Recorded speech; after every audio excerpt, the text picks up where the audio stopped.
today's story is The First Rosette. Amy stands on the mounting block, her mum holding Rowan, and swings herself carefully into the saddle.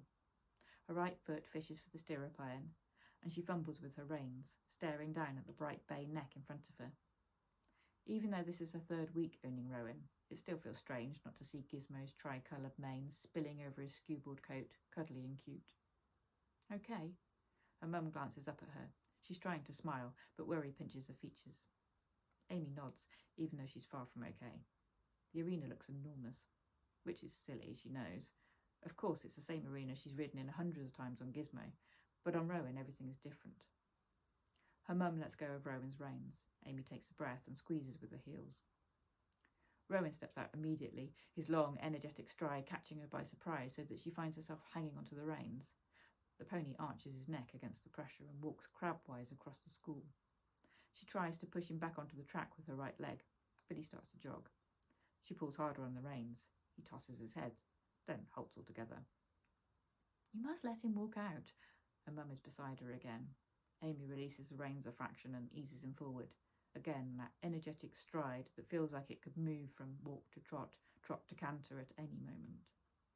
She fights the urge to slow him down, tries to let her body sink into the movement. They reach the bottom of the school, turn along the short side, striding out to the far corner. Her mum seems too far away up at the top end of the school near the gate. Rowan walks out strongly as they turn down the long side. It hadn't felt like this when she'd gone to try Rowan that first time. When he'd been someone else's pony, when it had been someone else's arena and no one she knew watching, she'd not felt at all nervous.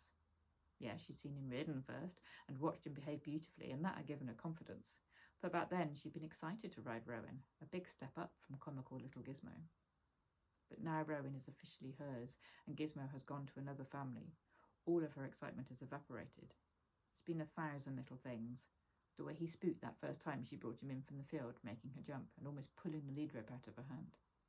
The way he never just stood quietly, but instead held his head up, ears flicking at all the noise around him, whinnying at the other ponies. The way everything about him was just a little too big, too quick, too strong. She tells herself she's lucky.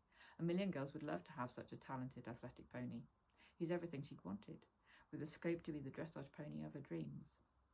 But now Amy is worried she won't be good enough for him.